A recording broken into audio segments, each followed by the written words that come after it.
The rain had already been falling for 2 hours, turning the entire entrance of the Carlton Heritage Hotel into a mirror of puddles and reflections.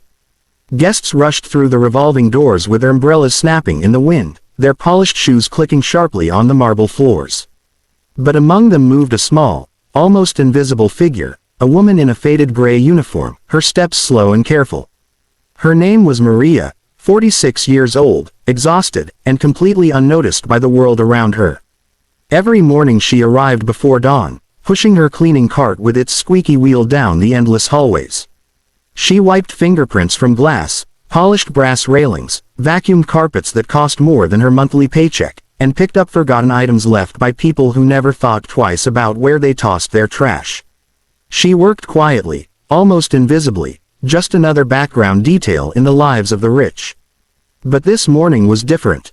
She sensed it the moment she walked into the executive floor, the top floor reserved for billionaires, celebrities, foreign diplomats, and men so powerful they didn't even sign their own documents, assistants signed for them.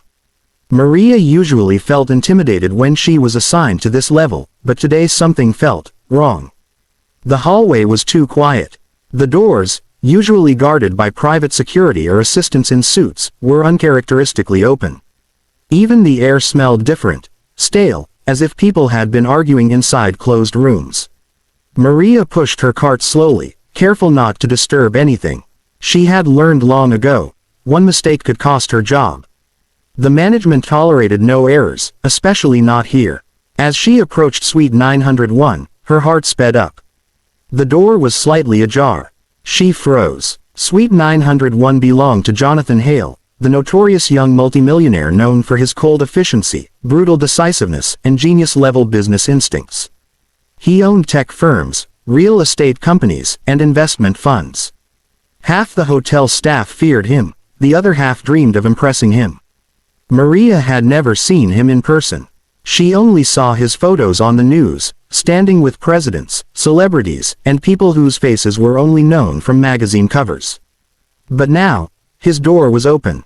She took a step closer and peeked inside. At first she thought no one was there. The living room was spotless, everything arranged perfectly. But then, from behind the tinted glass wall, near the private balcony, she saw him.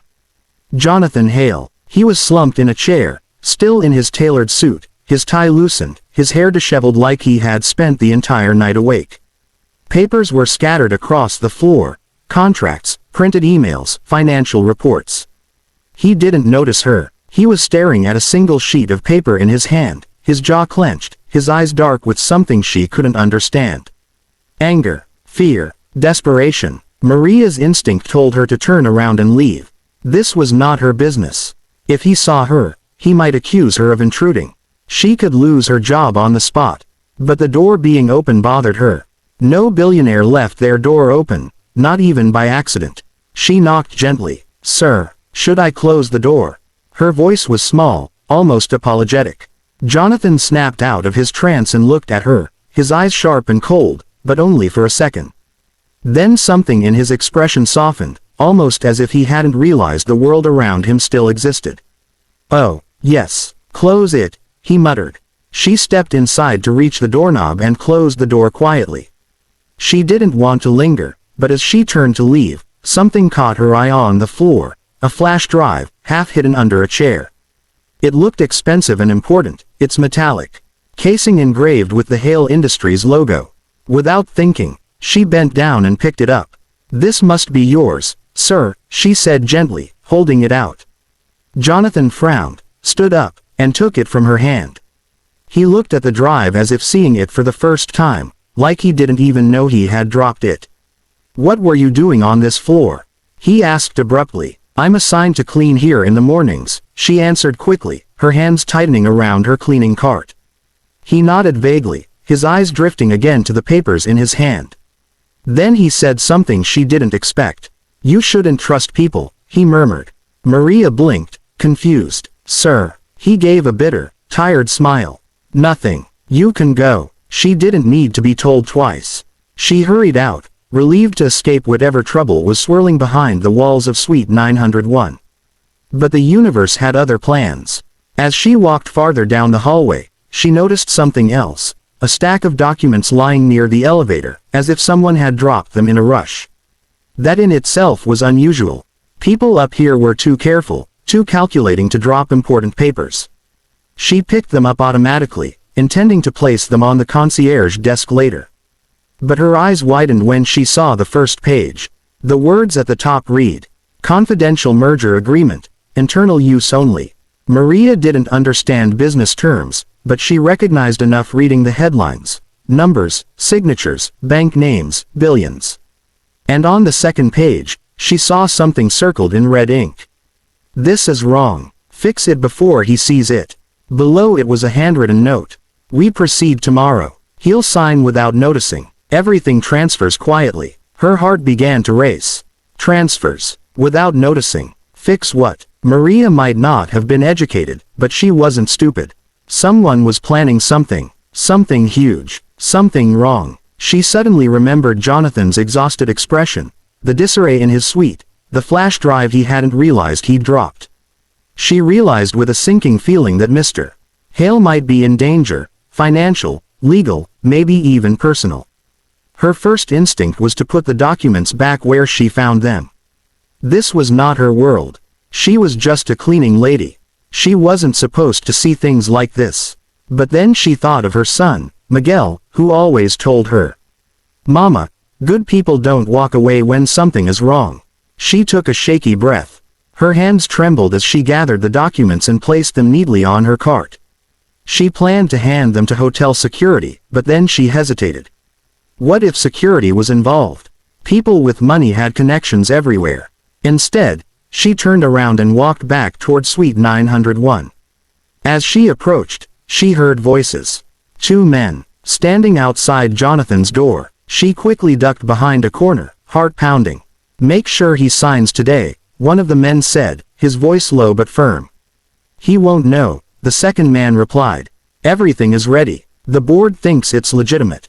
"And the cleaning lady, which one?" "The one you saw this morning." "Don't worry, she won't say anything. They never do." Maria pressed a hand against her mouth to keep from gasping. They were talking about her. And about something Jonathan was being tricked into signing. She felt sweat trickle down her back. She needed to warn him. But how? What if he didn't believe her? What if he fired her? What if those men saw her? Her breath came faster. She waited for the men to leave. Then, when the hallway was finally empty, she knocked on Suite 901 again. This time Jonathan opened the door himself. He looked even worse. Eyes red from lack of sleep, suit wrinkled, hands shaking slightly. "What is it?" he asked. Maria lowered her voice. "Sir, I found these. Near the elevator. I think someone dropped them. But you should look." She held out the documents. Jonathan glanced at them impatiently, until he reached the second page. The moment he saw the handwritten note, his face drained of color.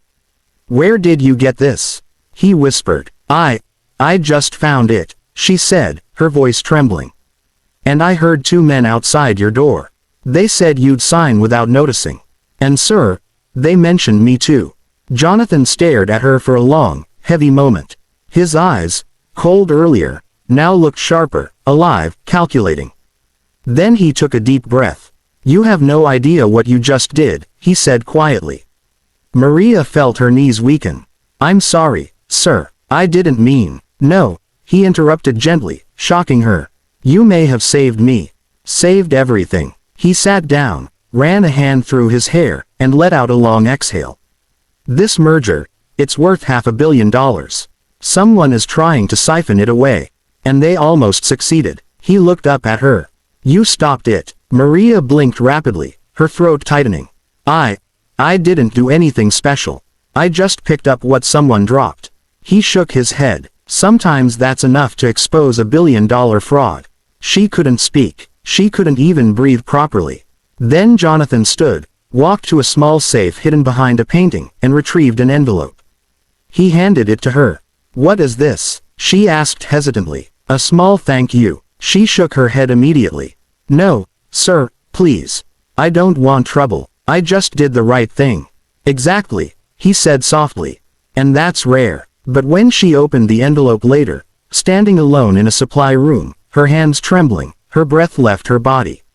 Inside was a check worth more money than she had seen in her entire life. And she had no idea that this was only the beginning. Because saving the millionaire $500 million, without even knowing, would drag her into a world of danger, betrayal, and secrets she wasn't prepared for. And from that moment on, Maria's life would never be the same.